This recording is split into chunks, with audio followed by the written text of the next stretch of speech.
Bien, y vamos a hablar acerca de las ciudades inteligentes y cómo nuestra ciudad, Lima, podría convertirse en una ciudad inteligente. Se encuentra con nosotros Carlos Calderón, director de Liden Digital en UTEC. Gracias por estar aquí en Primero a las 12. Gracias a ti por la invitación. Bien, sin duda ahora se vienen las nuevas elecciones, ¿no es cierto? Estamos viendo cómo otras ciudades, capitales de otros países, están dirigiendo la mirada hacia el ciudadano, ¿no es cierto? Algo que parece que en nuestra ciudad no ocurre. ¿Cómo es que funcionan las Smart Cities y por qué se les llama así a estas ciudades?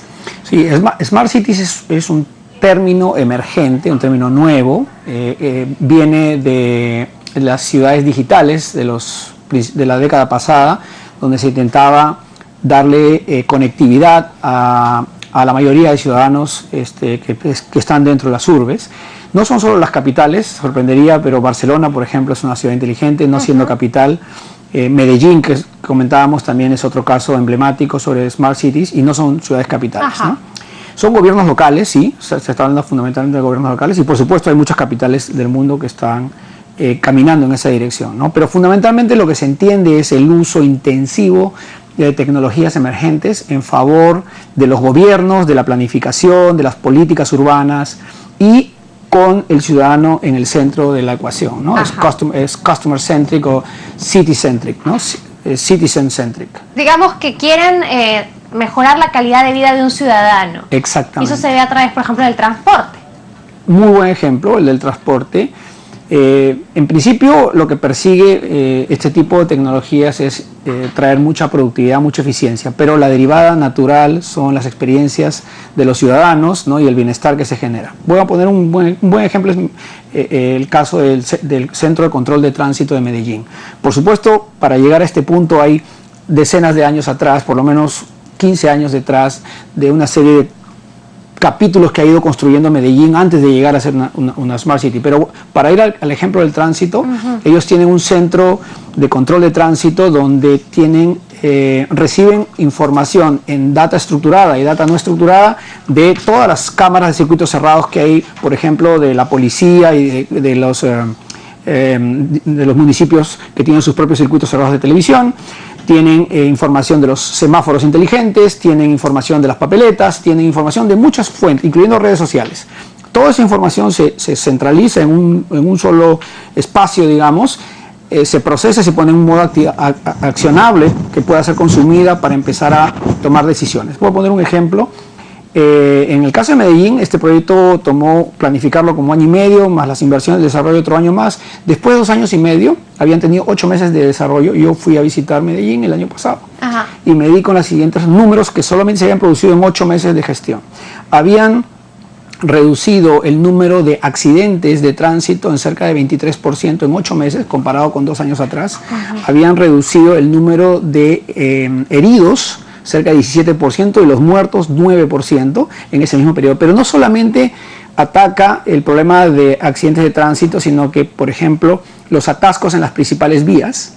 Diseñaron una estrategia basada en datos de donde primero identificar el tipo de atasco, luego porque podría ser por un problema mecánico o podría ser por un accidente, hay una gran diferencia, ¿no?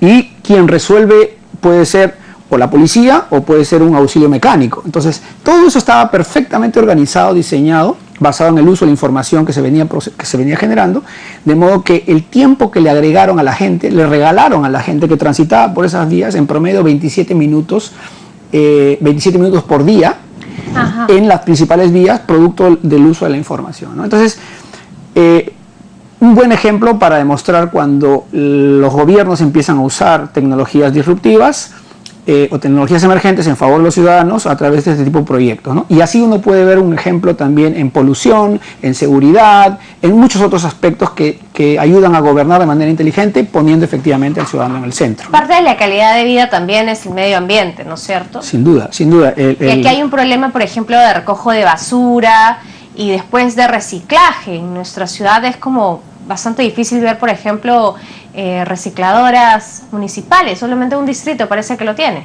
Sí, efectivamente, y cuando uno, por ejemplo, mira casos en otros lugares, en Seúl, por ejemplo, se está llegando a los carros, todos los autos están llevando ahora unos chips en la parte de generación de quema de combustibles, de modo que uno está empezando en Seúl a pagar un impuesto personalizado dependiendo de la cantidad de emisiones tóxicas que emita su propio vehículo, ¿no? Entonces empieza a haber como como un autogobierno. El gobierno digamos, uno paga exactamente por lo bueno o lo malo que hace, ¿no? Lo mismo que están haciendo también en el sector privado las empresas de seguros.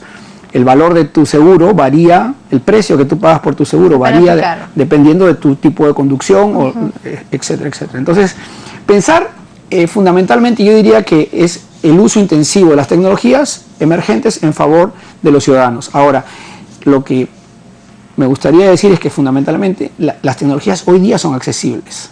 Hay muchas empresas que están haciendo estos servicios en otros países, en otras ciudades, y traerlos acá no sería un gran problema. El tema fundamentalmente que creo que hay que destacar es liderazgo. Lo que uno ve en este tipo de ciudades son grandes líderes que adoptan estas nuevas corrientes y las implementan, ¿no? Y eso es algo que o está faltando o nuestros líderes no tienen las capacidades tecnológicas para poder traerlas en el favor de los ciudadanos. No tienen la educación necesaria.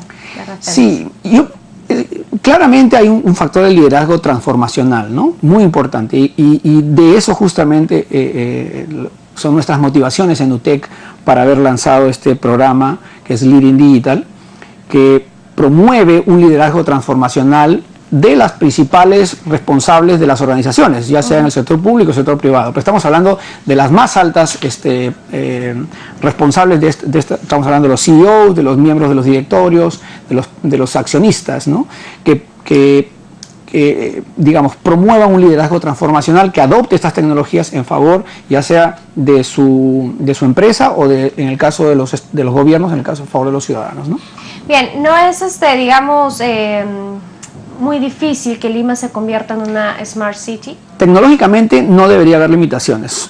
Son proyectos que seguramente requieren algún nivel de inversión, toman tiempo, pero la tecnología está cada vez más al acceso de aquellos que quieran, que se interesen. Entonces, yo diría fundamentalmente se trata de liderazgo, un liderazgo transformacional que hay que promoverlo desde el mundo académico, como lo estamos haciendo nosotros, o los medios de comunicación también, ¿no? Bien, muchas gracias, señor Calderón, por haber venido aquí a Primero a las 12 y a votar bien entonces estas elecciones para buscar una mejor calidad de vida. Tenemos